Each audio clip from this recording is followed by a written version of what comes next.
Ya,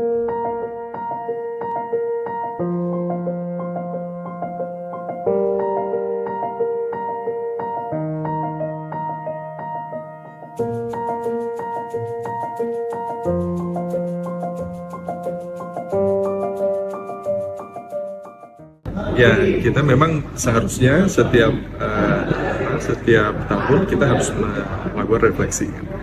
Dan refleksi itu adalah semangat daripada pembelajaran kita.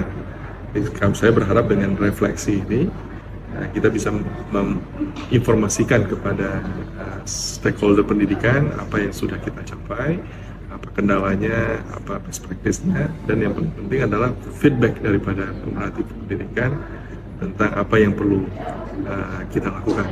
Ada banyak perspektif yang diberikan oleh para stakeholder akan membuat kebijakan, rencana, peningkatan kinerja kita di tahun depan akan lebih baik.